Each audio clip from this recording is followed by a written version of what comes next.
సిద్ధాంతి గారు మన శ్రేయోభిలాషి.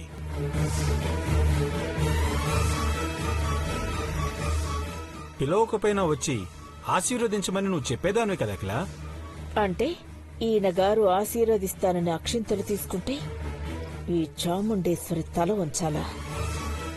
అమ్మా అఖిలాండేశ్వరి, మీతో ఒక ముఖ్యమైన విషయం మాట్లాడదామని వచ్చాను. ముఖ్యమైనది అంటున్నారు, అది మీకా మాకా? భవానీ, అఖిలక్క అదే అడుగుతుందని గబుక్కుని నేననేశాను బావుగారు. నువ్వు అడిగింది కరెక్టే భవానీ.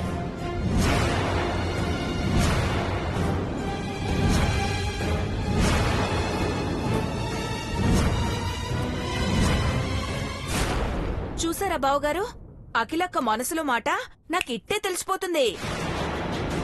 తోడికోడల్ని కదా, తోడుగా ఉండి ఆ విద్యను అభ్యసించాను. నోరు మూసుకుంటావు పిన్ని, సిద్ధాంతిగా చెప్పేది విందాం. అమ్మా అఖిలాండేశ్వరి, నిత్యం మీ క్షేమం కోరి ఉపాసించేవాణ్ణి. మనసు మార్చుకోవచ్చు గాని శాస్త్రాన్నైతే మార్చలేమమ్మా. ఆ రోజు జనం ముందు మీ మాటకు ఎదురు చెప్పలేకపోయాను గాని నిజమైతే చెప్పాలని వచ్చాను. ఏంటా నిజం? నన్ను ఇబ్బంది పెట్టేదైతే చెప్పక్కర్లేదు.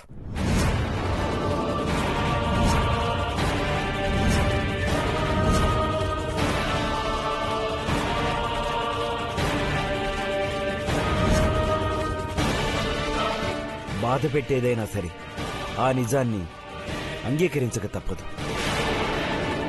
ఎందుకంటే అబద్ధమైతే జరగదు, నిజమైతే జరగడాన్ని ఏ శక్తి ఆపదు.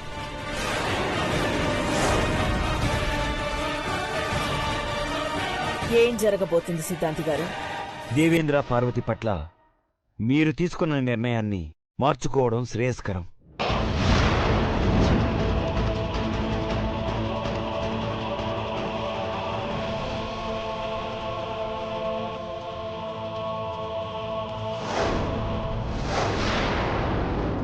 పరువు ప్రతిష్టలని వాళ్ళని దూరంగా పెట్టి వారసుడు వద్దంటే మాత్రం జరగబోయేది ఆపతరం కాదని ఈ శాస్త్రాలు చెప్తున్నాయి.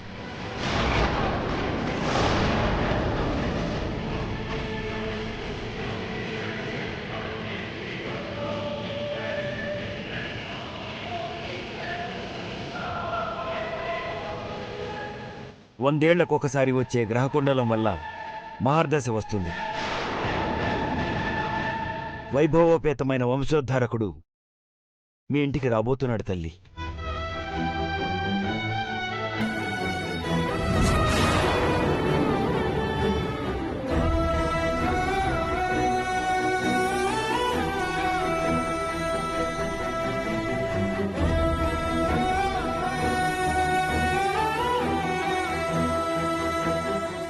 ఎలా వస్తాడు సిద్ధాంతి గారు? కలిసొచ్చే కాలానికి నడిచొచ్చే కొడుకు పుడతాడని సామెతుంది. ధనిష్టా నక్షత్రంలో జన్మం జరుగుతుందని రాసుందమ్మా. విన్నావు కదా అఖిల, జరుగుతుందని సెలవిచ్చారు. పార్వతి వల్ల మంచి జరుగుతుంది.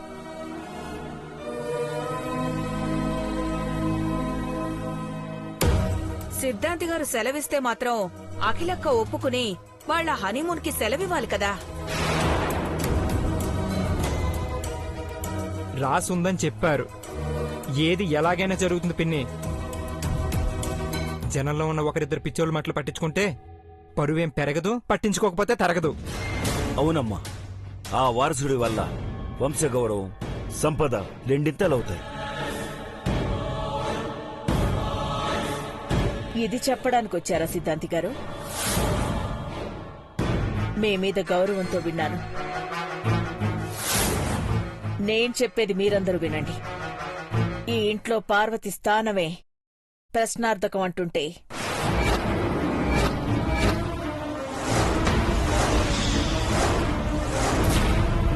వారసుడొస్తాడని అనవసరమైన ఆలోచనలు దూరం అయిపోతున్న వాళ్లలో రేకెత్తించకండి.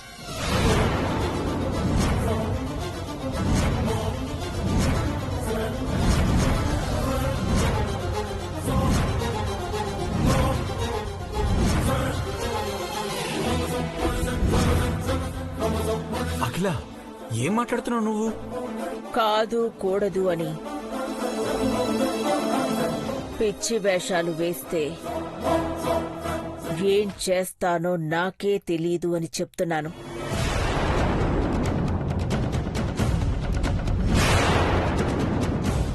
మీ మాటే శాసనమక్కా.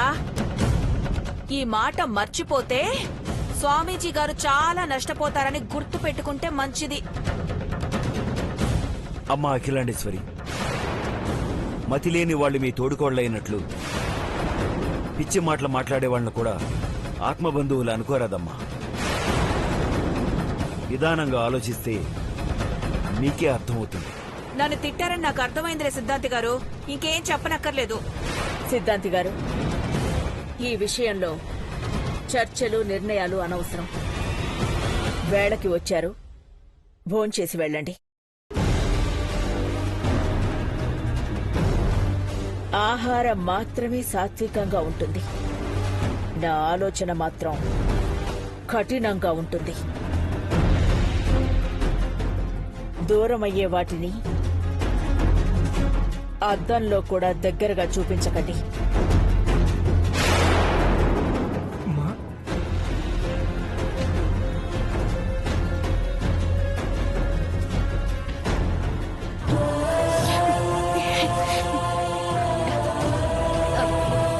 కాళ్ళు చేతులు కడుక్కుండండి సిద్ధాంతి గారు. వద్దమ్మా, కన్నీళ్లతో వడ్డిస్తే నేను భుజించలేను. శివశంకర, నమ్మిన ఆడపిల్ల సంతోషంగా లేకపోతే జరిగే నష్టాన్ని కొలవలేం. జాగ్రత్త.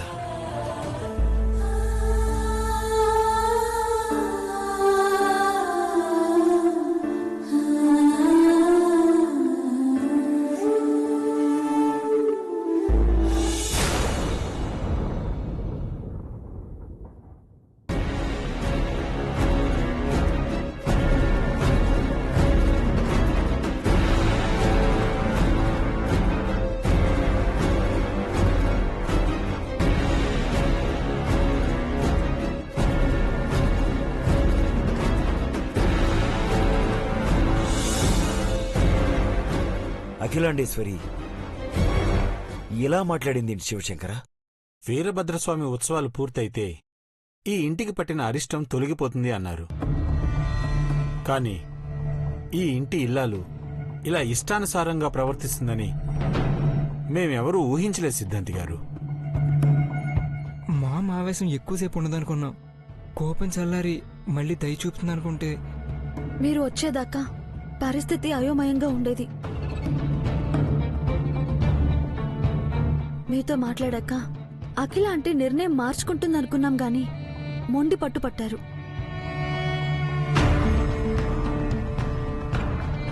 అప్పుడున్న పరిస్థితి ఇప్పుడింకా దయనీయంగా మారిపోయింది. పెదబాబు పార్వతి జీవితాలు ఏమైపోతాయని భయంగా ఉంది సిద్ధాంతి గారు. వారిద్దరి కష్టాలు కారణాలతో కూడుకున్నది శివశంకర.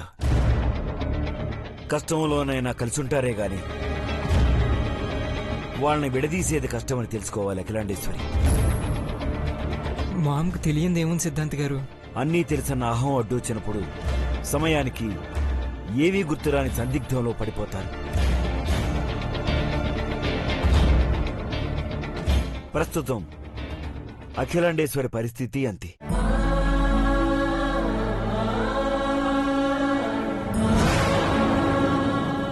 అఖిల ఇదివరకు అలా ఉండేది కాదు. దేవతామూర్తిలా ఉండే నా భార్య ఇంత కఠినంగా మారినందుకు నా గుండె తట్టుకోలేకపోతాను సిద్ధాంతి గారు.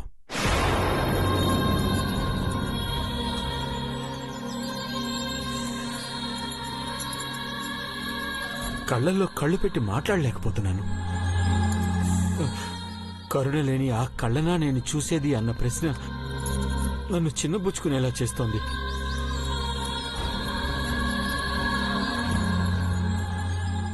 అఖిల సాధించిన విజయాల ముందు ఆ గర్వం ఏ పాటిది అనిపిస్తోంది. అయినా ఎందుకిలా చేస్తుందో అంతుపట్టడం లేదు.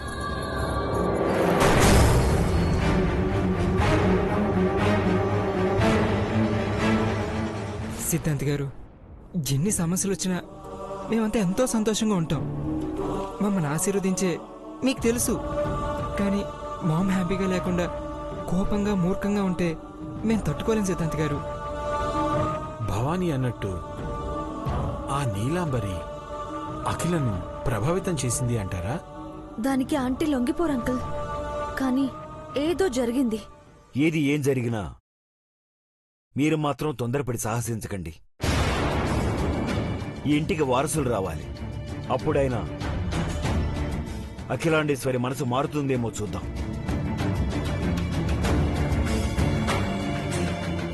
మహి ఐశ్వర్యలు తల్లిదండ్రులు కాబోతున్నారు సిద్ధాంతి గారు.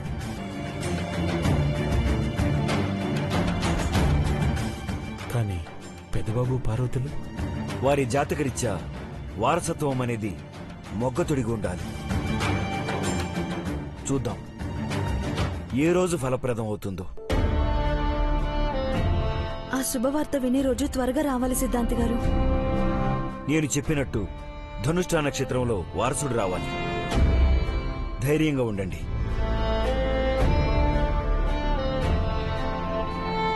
అఖిలాండేశ్వరి జాతకాన్ని మళ్లీ పరిశీలనగా చూస్తాను. పరిష్కారం కనపడుతుంది.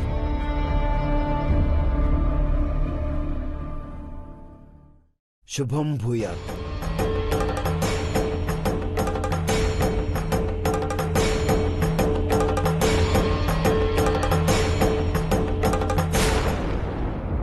డాడ్, బ్రో వదిలిని ఫారం పంపించేద్దాం. మామ్ తెలుసుకునేలోపు సిద్ధాంత్ గారి మాటను నిజం చేద్దాం. ఆవేశంతో కాకుండా ఆలోచనతో చేయాలి మహి. వరి అవ్వకండి అంకుల్. వీసా డిపార్ట్మెంట్ లో మా ఫ్రెండ్ పనిచేస్తుంది. సైలెంట్ గా సీక్రెట్ గా పని అయిపోతుంది. బావ పార్వతి హ్యాపీగా ఉంటే ఆ బాధ మర్చిపోతారు.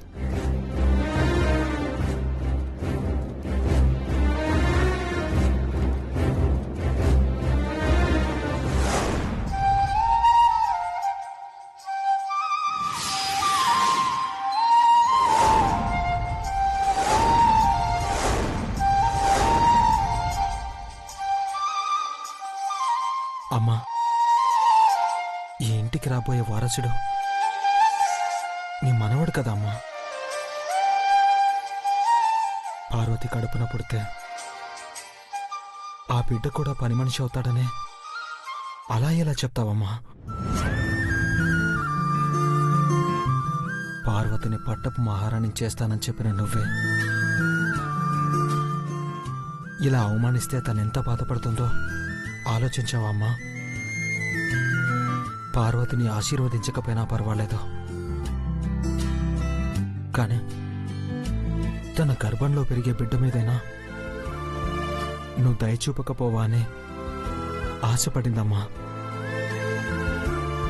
కానీ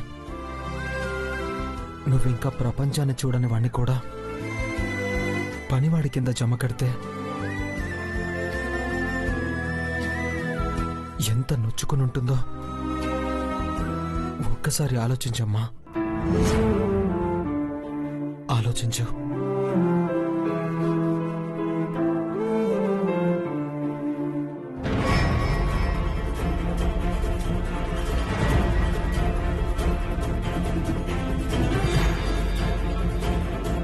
డాడ్, డాక్యుమెంట్స్ అన్ని రెడీగా ఉన్నాయి. బ్రో వదిలిని ఫారెన్ పంపించేద్దాం.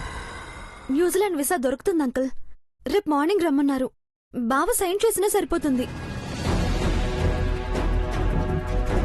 అఖిలకి చెప్పకుండా పంపిస్తే అగ్గి మీద గుగ్గిలం పోసినట్టు అవుతుందేమోనమ్మా.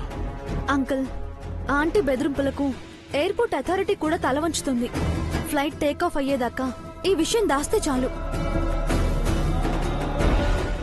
పార్వతి అమ్మ మాటలకి మనస్తాపానికి గురై ఏదైనా చేసుకుంటే నో. పార్వతి,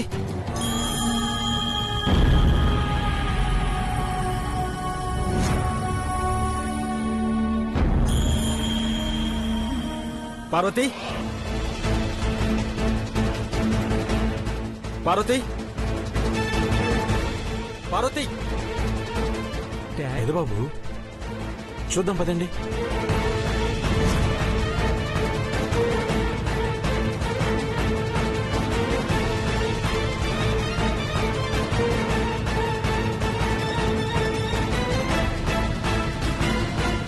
పార్వతి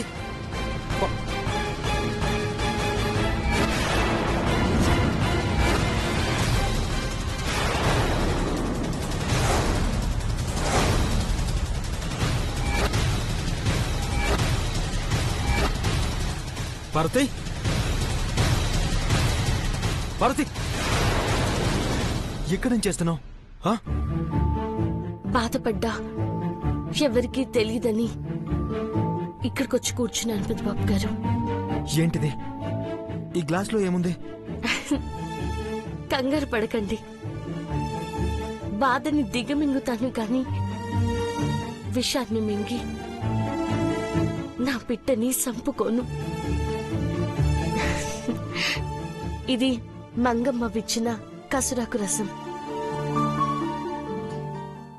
బిడ్డ మంచిగా పెరగాలని తాగుతున్నాను పెద్దబాబు గారు.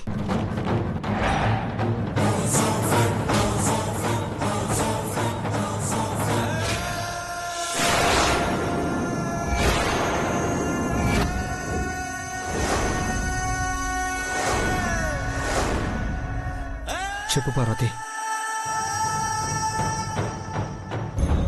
ఒట్టేశాక మాట మార్చి చెప్పే ఎంత పెరిగిదాన్ని కాదు పెద్దబాబు గారు. నిజంగా మన బిడ్డ బాగుండాలని జాగ్రత్తలు తీసుకుంటున్నాను. అమ్మగారు అన్నట్టు నా కడుపును పెరిగే బిడ్డ పనుడైతే ఏంటి, మనకైతే సంటోడే కదా.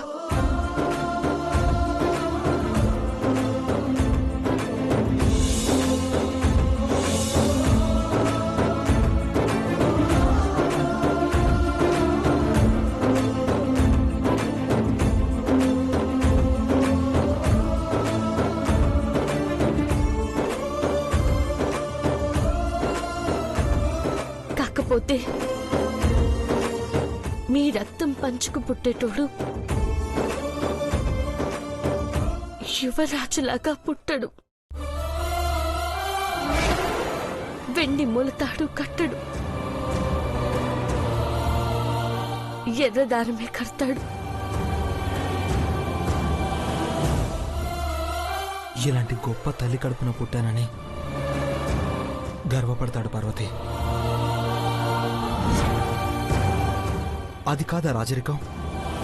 అది కాదా విజయం? ధైర్యం అంటే అన్నీ ఉన్నప్పుడు వచ్చే ధీమా కాదు పార్వతి. ఏమీ లేనప్పుడు లేనిదాన్ని కూడా కూడగట్టుకుని తలెత్తి చూడడమే ధైర్యం.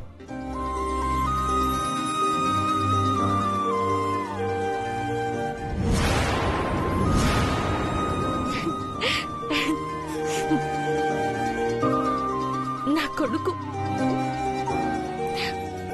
పని మనిషి కడుపున పుట్టొచ్చు, కాని తండ్రి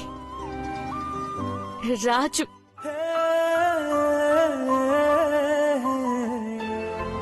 మహారాజు. ఆ నెత్తుల్లోనే ఆ శక్తి ఉంటుంది.